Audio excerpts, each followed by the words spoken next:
Kale may seem like a trendy food right now, but people have been growing this superfood all over the world for thousands of years. Kale is in the cabbage family, and the leaves can be flat or curly. The color ranges from green to violet, and it's really a beautiful plant. In fact, there's a relatively recent variety that was bred strictly to be ornamental. But for the most part, it is the nutritional value that has people excited. It's the vitamins and the health benefits that have put kale in the spotlight. I'm Charity Nebbe. On this episode of Iowa Ingredient, we'll meet a family in Northeast Iowa who dedicated themselves to growing and producing fresh ingredients. They're opening people's eyes and palates to a wide variety of veggies, including kale. And Chef Tag Grandgeorge from Des Moines has a stylish bistro focused on fresh and flavorful dishes. He'll visit us in our studio kitchen to demonstrate the taste and texture kale can bring to a dish. All that and more coming up next on Iowa Ingredient. Funding for Iowa Ingredient has been provided by Friends, the Iowa Public Television Foundation. A grant from the W.T. and Edna M. Dahl Trust. Alliant Energy, working to help Iowa businesses be more productive with funding for equipment upgrades and process improvements. Chef Lisa Laval of Trellis Cafe and Chef Michael Laval of the Des Moines Embassy Club. For more than 100 years, the Des Moines Embassy Club has provided a place to dine, celebrate, and do business. Located in downtown Des Moines and in West Des Moines, details are at embassyclub.com. Iowa Community Foundations, an initiative of the Iowa Council of Foundations, connecting donors to the causes and communities they care about. For good, for Iowa, forever. Details at iowacommunityfoundations.org.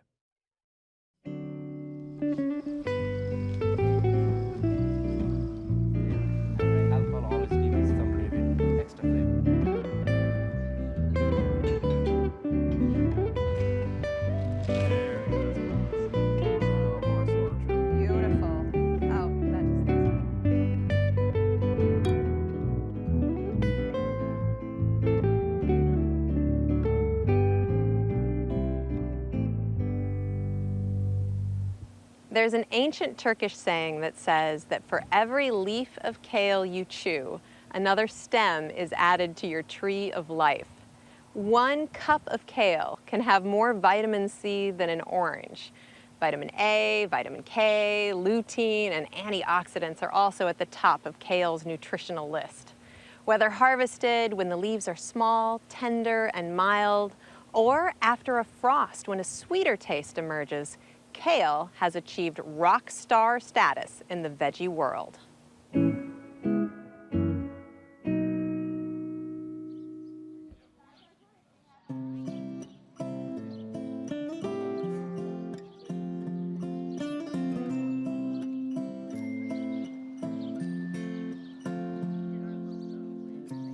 If we ever needed evidence that small family farms still exist and thrive in Iowa, we can see it, hear it, Can you girls just come on and help me, okay?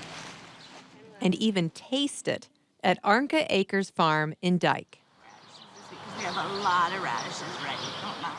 Rachel Houts, her husband Andy, and their 3 children grow a variety of vegetables, including kale, for their CSA, Community Supported Agriculture, weekly offering. After a few years of doing farmers market, I realized it wasn't what was best for me with the young kids picking and then sitting at the market all day, which is fine for some people, but we looked into some other options, and the CSA is something that really stuck out to us. We like the idea that we could have people out to the farm. I love to tell people and show them what we do. With gardens full of radishes, kohlrabi, and other veggies, the family works together to make sure they're growing the best produce possible, including a fairly new to the spotlight Iowa veggie, kale. We grow 3 different kinds of kale. The kale is classified by its leaf. They all taste similar, but they do have a little bit of variation. Some are more subtle than others. One of the curly leaf this is Maribor. When it's growing all together, it's dark purple in the middle, and then it gets greener as it goes out. We also have the red Russian kale. That one I like because it's a biennial. So if you plant it 2 years in a row, then after that you don't have to plant it anymore. It just keeps coming up. And then this is a new one for us this year. It's the black palm. It's more of a mixture between the curly and flat leaves. And it comes up growing looking like a black palm tree. With turkeys, a pony, chickens, cute kittens, sheep, donkeys, and other animals on the farm, Arnka Acres is a fun place for kids and grown-ups to learn about interesting veggie varieties and to experience where their food comes from. I had no idea how much people would like to come out and just see the stuff growing, but they really do, and we almost always walk through the whole garden. So, but probably wouldn't hurt, like I could put my kids. We come out every week, we have the full share, so we come out every week and pick up whatever she's got that's ready for that week. And, you know, bring our own bag out, the kids play, they go look at the horses and the donkeys, and they go play on the play equipment and stuff and talk with the kids, and so it's pretty fun. Here's your kale. Alrighty. Rachel includes baked goods, eggs, and handcrafted goat cheese in her CSA shares. But she knows that her members appreciate the fresh produce the most, and they're telling their friends, too. We are probably the smallest CSA, honestly, in our area. We had 17 members last year, and then we increased it to 27. We were going to stop at 20. But we decided, okay, maybe we can keep going because we kept getting these requests, and so we made it happen. But we've had requests for 53 members.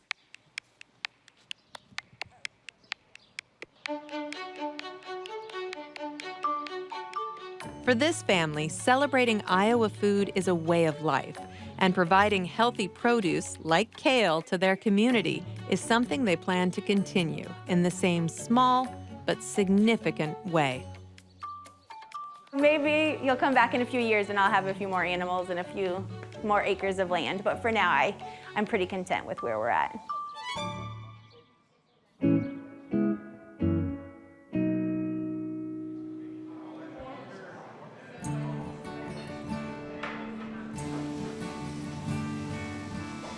In a cozy neighborhood near Drake University in Des Moines, Le Jardin is a fresh-looking restaurant with an Iowa-raised chef and owner who is striving to bring Iowa-grown flavors to life. We kind of are focused on being a seasonal, kind of a farm-to-table, casual bistro. I spent a little bit of time in France, was inspired by the approach, and I've always been kind of turned off by processed foods. I think everything we do here, we just try to strive to be, completely a scratch kitchen. I like the appeal of that a little more than buying processed foods. I'd rather take the extra time and make it ourselves. Preserved lemon peel, bacon, and lentils. Growing up in Eagle Grove, Iowa, having a big family garden was just part of the rural lifestyle for Chef Tag. So it seemed natural that he would want to incorporate fresh Iowa ingredients on his restaurant menu. I just think that that's an important thing to do if you can. There's lots of products that are available that don't have to travel to come in the doors. We can go out, help people out that are just, farmers or gardeners or that are raising animals and growing produce, and they're close by. And what I find is most of the times they're pretty terrific products. Here you go, rabbit meatloaf. With dishes like rabbit meatloaf, cast iron cinnamon chicken, arugula, blackberry, and brie salad. Asparagus and goat cheese flatbread, ready to roll. And a selection of unique flatbreads, diners definitely have choices. The menu is eclectic. It's a French cuisine, although we've got some newer menu items that just showcased, and it's more casual in a rustic French spot, and you can have your choice of flatbread, but yet have wine, beer, casual conversation, and then have a salad. Wait a little while, the desserts are to die for. They change them up all the time, so that's really great. It's fun. Anytime you come, it's a little bit different. I kind of offer, a nice variety. so that people from the neighborhood can come in and get a sandwich, or they can get a little more of an elegant or a higher priced entree if they like.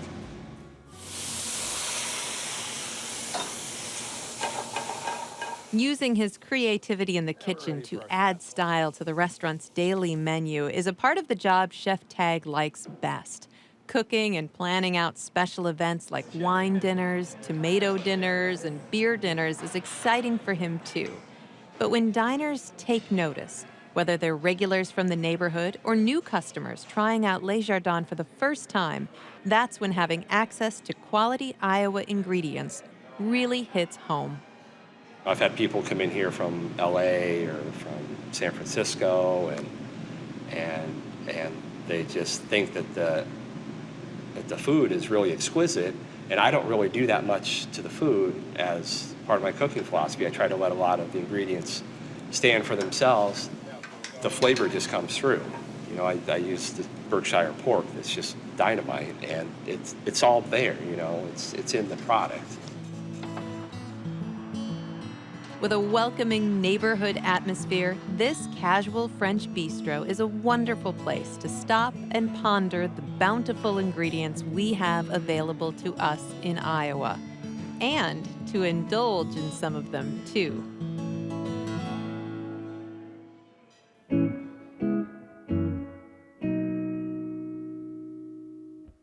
And now we're in the kitchen with Chef Tag, and we are going to do some cooking with kale. What are we going to make? We are going to make sort of a Mediterranean-inspired dish with some marinated and grilled chicken. That's going to be served with composed salad with some kale, some farro, some feta cheese, some mince. Oh, wonderful. Yeah, That a little sounds lemon zest, olive oil. Fabulous. All right, and I know you want to start with the chicken, which is well underway. What have you done to get us to this point? What I've done with the chicken, I've purchased some really nice chicken tenders for this dish. You can use chicken breast if you like. I just like the tenders because when they cook, they stay a little more moist. I use the basic mustard vinaigrettes for marinade. I'll do that on the counter for about 2 hours before I grill. I like the chicken to be, kind of getting close to room temperature. It grills a little nicer. Season them, throw them on the grill, and we've already done that. They have some great grill flavor already, seasoning, and we're just going to pop this in the oven and warm them up a little bit. All right, fabulous.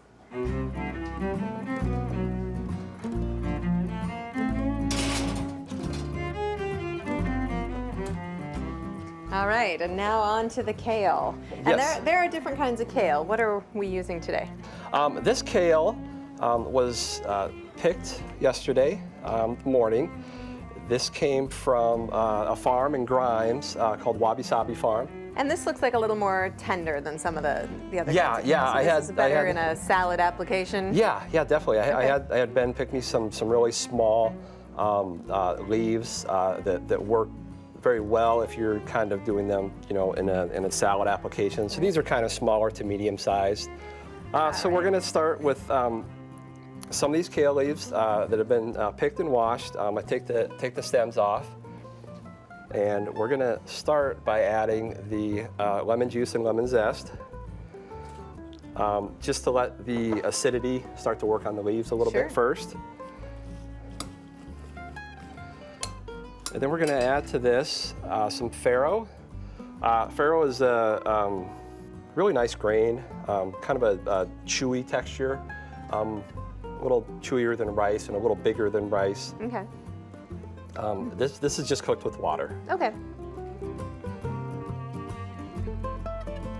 So we're mixing up enough for about 1 serving here in the salad. Then we're going to take some mint leaves, kind of help brighten up the bitterness of the kale a little bit. Kind of going for a little Mediterranean-inspired flavors with this dish. We'll put some red onions in there. Now the thing about this salad is when you make it, you can put, if you're using leaves that are a little bit larger than this, more medium-sized leaves that are washed and torn into pieces, you can assemble this with the farro, the lemon juice, and then I'm going to add the olive oil. I can smell that mint too. That's great. And then we're just going to season this lightly. Now you can assemble this unseasoned and without the feta cheese, and it could sit in your fridge for a day. Oh, nice. And kind of work on the greens a little bit. Great. So if you're having a cookout or something like that, and you let the acidity work its magic, Yeah, then yeah. it would be delicious. Yeah.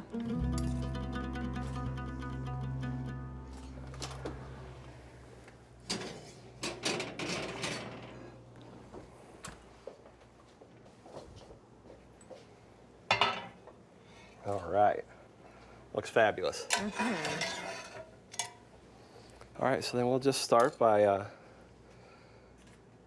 plating the nice greens and onions, mint. Get all that farro on there. Yeah, it looks wonderful. Then we're going to top it with some feta cheese. You know, the creaminess of that cheese is really going to help cut through the bitterness of the greens as well, and get a nice mixture of the mint, the olive oil, the lemon. Nice light salad. Wonderful.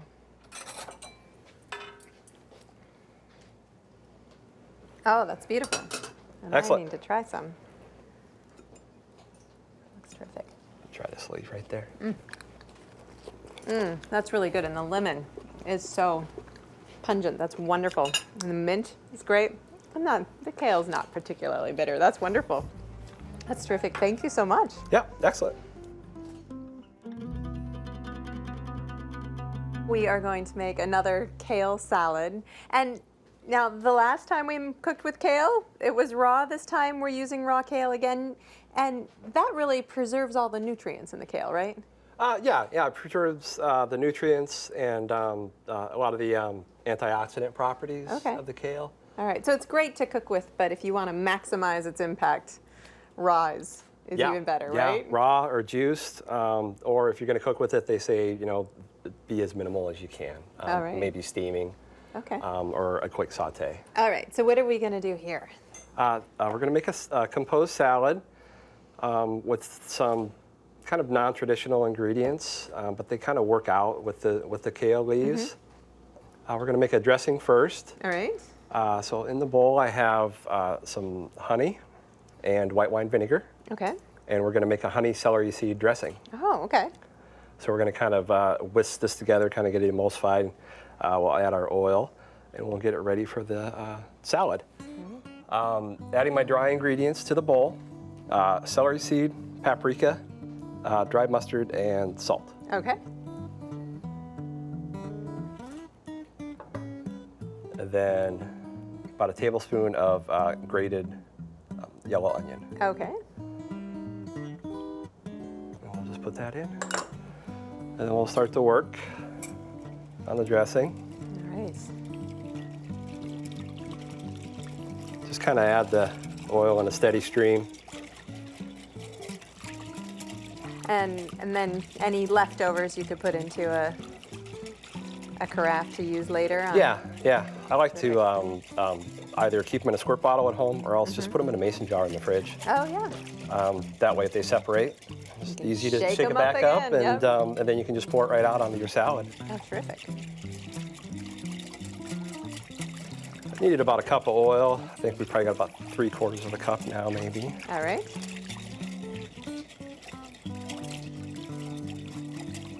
And the dressing's kind of starting to come together a little more. Helps with the even coating of the leaves. I'm gonna taste this and see how we're doing on it. Paprika's really coming through. Oh, good.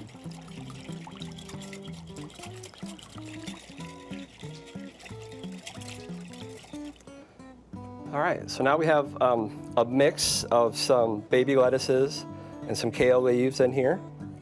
These are smaller leaves, a little more tender. Lend themselves a little nicer to the salad. I'm just gonna spoon some dressing in here, and then we'll give this a light toss, and we'll start to plate it. All right, wonderful. Try and get the leaves evenly coated. This is a real nice salad that you wanna make and serve right away. Okay. You don't want the leaves to get soggy, right? Yeah.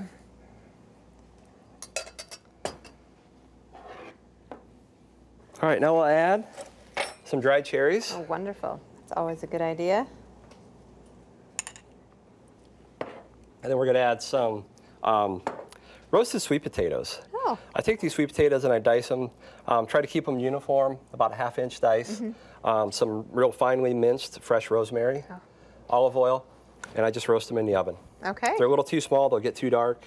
If they're a little too big, they'll get dark, but they won't cook all the way through. Well, these aren't flavors I would have thought of together, but I'm getting excited.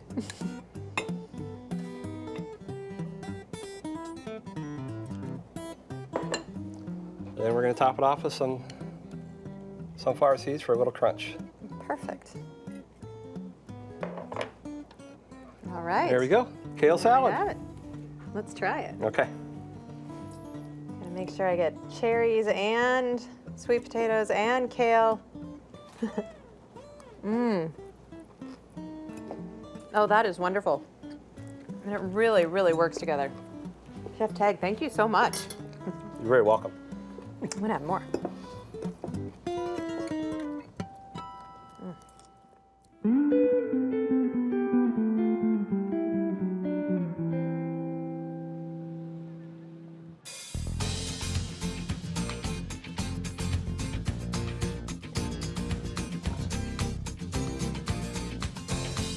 Every year, on the first Sunday in October, people enjoy a leisurely autumn day crawling from farm to farm.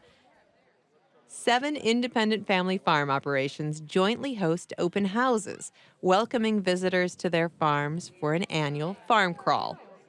All are within an easy crawl or drive from each other in south central Iowa.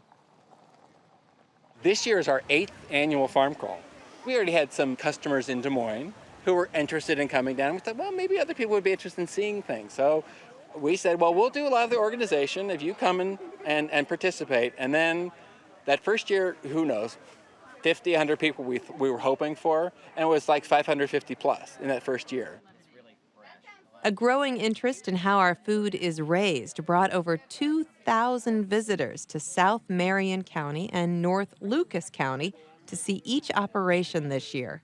The participating farms were thrilled with the large crowd. Some reported selling 30% more products than in previous farm crawls. I think it's a great family experience. People get to bring their children. They can touch the animals. They can see the animals. They can see how things are growing. And then they get to see lots of different things. So it's not like just coming to our farm, but it's coming to our farm and a pumpkin patch and an apple orchard and a goat dairy. We've had kids come out here who really, we had a kid say, I didn't know that carrots grew in dirt. They thought they didn't know where they grew from. They just never associated they grew in dirt. So there's so much of a disconnect for some people. And other people, they have grandparents or parents or uncles that used to farm and they grew up on farms and they just love coming back. People can tour the farms, play with the animals, meet the farmers, see demonstrations, sample the goodies, and purchase locally grown and produced products. It's a chance for the farmers to showcase what they do and why they do it. It's just awesome to get them out so they can see where the food comes from. They have a chance to purchase it. They have a chance to sample it and try it and just make the connection to where it is. You know, we're not trying to sell the highest dollar thing. We want to have meat that's accessible to the community, not only in purchasing it, but also in seeing it raised. Our grandparents talk about food that was really good when they were kids, and you know, some of my generation hasn't tasted that. So I think it's as much about the taste as it is about the health and the values as well. We want to be known as people that raise great tasting food as well as humanely raised food. Guests can travel from farm to farm on their own timetable. They can choose to visit all 7 or go to just a few. And some have even been inspired to bring the farm home with them. We became gardeners. We went home and dug up half the backyard and started gardening ourselves because we came to understand how important it is to eat locally and eat food that we grow in our own backyard. It makes me feel like a better citizen of the universe. In its 8th year, the participants are looking forward to holding many more crawls. Some describe it as a much-needed thank you hug toward the end of the growing season. Thank you very much. That's it for this week's show. Thank you for touring some of Iowa's tastes with us. I'm Charity Nebbe. See you next time for another vitamin-packed episode of Iowa Ingredient.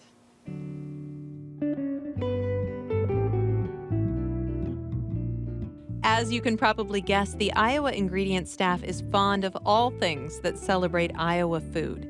And in 2014 and early 2015, we visited the amazing restaurants, farms, and other food venues featured on this program. But circumstances can change, so we encourage you to call ahead if you're planning a trip of your own. We hope you get the opportunity to sample some of Iowa's tasty flavors for yourself.